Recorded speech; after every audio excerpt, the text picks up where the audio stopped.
welcome back to the Jays Nest. So the Jays have outrighted Yariel Rodriguez.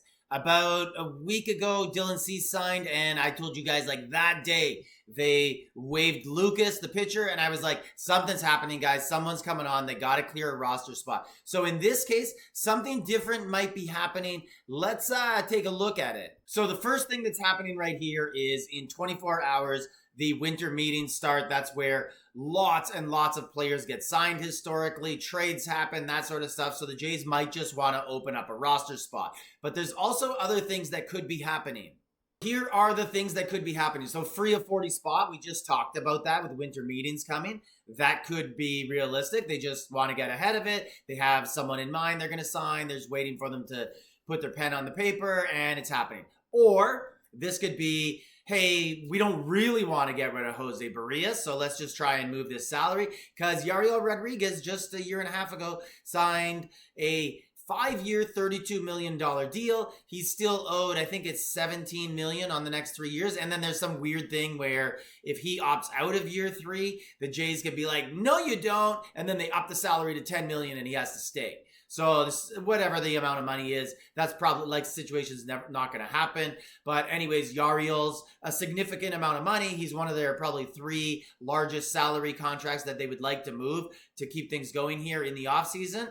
So it could be, hey, we don't really want to get rid of Barrios. Let's try and get rid of this salary and then we have room. That's probably unlikely.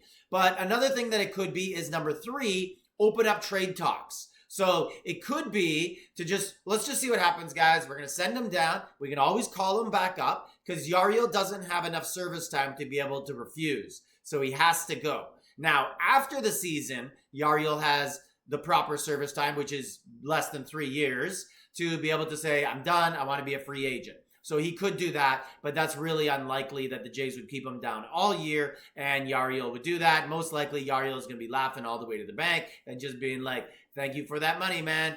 Anyways, so this could open trade talks. This could the Jays are sending him down. They think he has negative value. And what I mean by that is he's not worth the contract. They're going to have to add something to get someone to take him. They don't want to do that. So they cut him. Well, waive him. Nobody takes him. So now they know for sure we were right. Nobody's going to take this guy for free. But now you might get teams who are like, hey, you know what? We kind of like him. We don't mind him. He is a decent reliever. He did pitch fairly well last year. But we don't really want to pay him $6 million a year. Would you be willing to eat 2 of that or 3 of that? So it could be something to open that sort of thing for the Jays. And then the final consideration could be luxury tax. Players not on the major league roster do not count against the luxury tax. So this opens up the Jays for another $7 million roughly that they could spend and not go over another tax threshold. So those are different options. I just want to show you guys what Yariel's stats looked like. He has a 1.2 WAR. There it says -2, but we'll go up to the top after and I'll show you his actual WAR for the season. But last year, 3.21 ERA, and he pitched in 73 innings and had 66 strikeouts. So decent reliever. Nothing really to say, oh, the guy's not worth anything, but he's not worth $7 million.